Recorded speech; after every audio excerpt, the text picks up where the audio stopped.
Olá, sejam todos muito bem-vindos a mais um programa do Little Pig Story.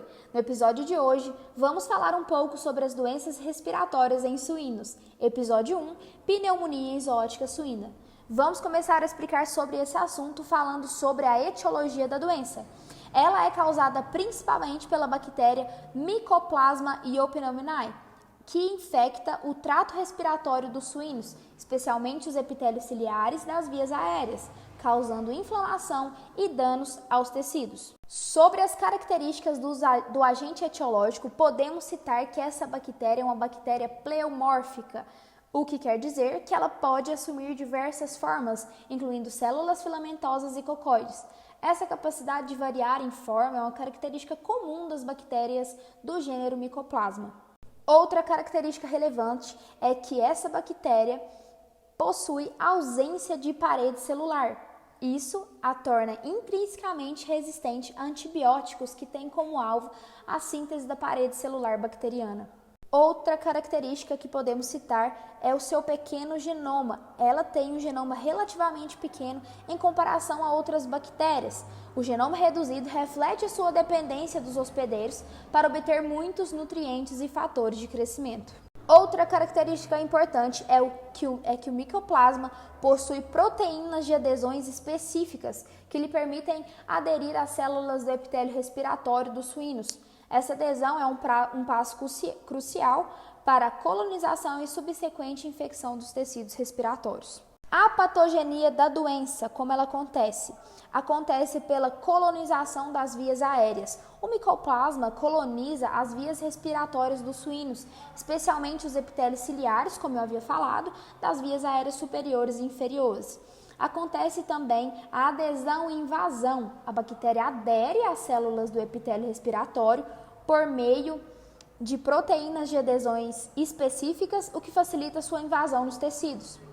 A inflamação. A presença do micoplasma causa uma resposta inflamatória nos tecidos respiratórios, resultando em danos aos cílios e causando a diminuição da sua capacidade de remoção das secreções, levando à acumulação, nesse caso, de detritos, muco, etc. No caso das lesões, a inflamação crônica induzida pela infecção pode levar a lesões nos pulmões, incluindo hiperplasia epitelial, bronquiolite e pneumonia intersticial. Sobre a epidemiologia da doença, como acontece a sua transmissão? A transmissão ocorre principalmente por contato direto por meio de aerossóis respiratórios contaminados. No caso do ambiente, a gente pode ter aí uma condição de superlotação, estresse, má ventilação e a falta de higiene. Vai favorecer também a disseminação dessa doença. E uma característica relevante da bactéria é que ela tem uma persistência grande, ela pode persistir no ambiente por períodos prolongados, contribuindo também para a infecção contínua em rebanhos suínos. Dentre os animais susceptíveis e portadores, a gente pode citar os suínos, dentre eles porcos jovens, porcas gestantes e porcas adultas, Os leitões recém-nascidos, a gente tem aí a susceptibilidade devido ao seu sistema imunológico ainda em desenvolvimento. As porcas gestantes também podem ser afetadas, o que leva a complicações como aborto, natimorto, devido à infecção, pelo micoplasma.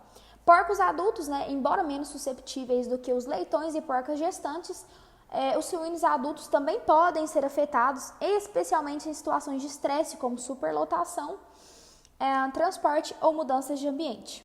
Além dos suínos susceptíveis, a gente tem aí também animais portadores, que são animais sintomáticos, assintomáticos, que mesmo não tendo sintomas clínicos, eles podem transmitir o patógeno para outros suínos. Como fonte de infecção, a gente tem aí a fonte primária, representada geralmente por animais assintomáticos ou suínos infectados que apresentam sintomas da doença, Esse animal elimina, o micoplasma, principalmente através de secreções respiratórias, como espirro, aerossóis e tosse. Meios de disseminação, a gente tem aí contato direto, aerossóis, fomites e o transporte. Vetores, a gente tem aí pessoas, veículos, insetos, apesar de inseto ser o menos principal dessa cadeia de transmissão, ele também pode ser um transmissor. Qual é a porta de entrada e via de eliminação? Vamos lá. Porta de entrada é o trato respiratório do suíno, certo? Vias de eliminação, vamos lá. Secreções respiratórias, excreções nasais, contato direto. Quais são os sintomas dessa doença? A progressão da doença pode resultar em sintomas como tosse, dificuldade respiratória, letargia, redução do apetite e crescimento comprometido. Nas alterações macroscópicas, podemos citar a consolidação pulmonar, lesões focais ou difusas, hiperemia, exudato pulmonar. Neste caso, a consolidação pulmonar é uma das características mais proeminentes, da pneumonia zoótica. Lesões focais difusa vai depender da gravidade da infecção e da resposta imune do hospedeiro. A hiperemia nada mais é que o aumento do fluxo sanguíneo, o que deixa algumas áreas do pulmão avermelhada. O exudato pulmonar é que pode haver a formação de exudato pulmonar, que é uma coleção de fluidos, células inflamatórias e detritos celulares nos espaços alveolares e brônquios. Nas alterações microscópicas, a gente tem aí infiltração celular, lesões epiteliais, edema intersticial, hiperplasia linfóide e broncopneumonia. Vamos lá, quais são os métodos de diagnóstico dessa doença? A gente tem o diagnóstico clínico, diagnóstico patológico, imunohistoquímico, diagnóstico microbiológico, diagnóstico molecular, sorológico, imunodifusão e combinado. Como funciona? Diagnóstico clínico é a partir dos sinais clínicos do animal, porém é importante ressaltar que só os sinais clínicos do animal não vai confirmar a presença do micoplasma, porque ela tem a semelhança com outras doenças respiratórias. Então é por isso que a gente faz o diagnóstico diferencial.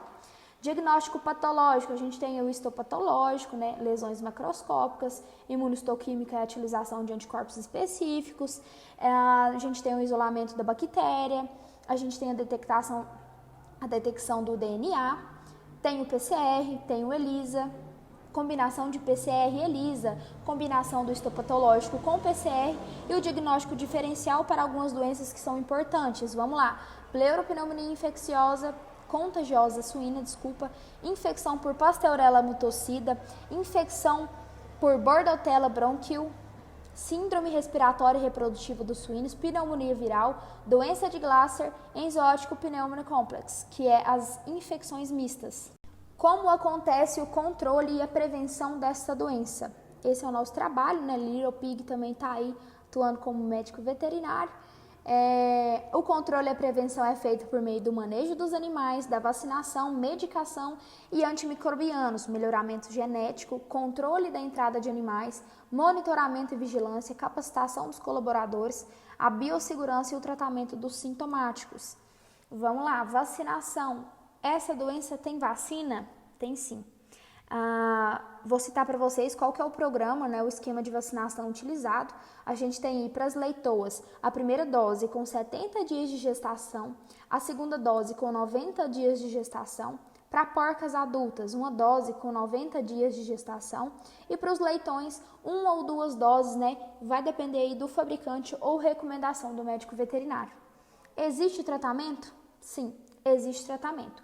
O tratamento, ele é feito a partir de antibióticos, antimicrobianos, a gente pode citar aí a lincosamida, o macrolídeo, dipterpenos, quinolonas e tetacilinas, é usado via água ou ração. Os antimicrobianos ativos, a gente tem a pleuromutilinas, fluoroquinolonas, florfenicol, etc.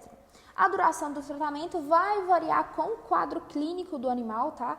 O quadro clínico, como que está aí a imunidade desse hospedeiro, vai variar também de acordo com a dosagem e o medicamento usado. Então aí é importante avaliar qual medicamento você está usando, dar uma lida na bula para ver qual é a indicação da duração do tratamento e dosagem. É uma zoonose? Não. A pneumonia exótica suína não é uma zoonose e também não é uma DTA, ou seja, não é uma doença transmitida por alimentos. E o sacrifício do animal não é obrigatório.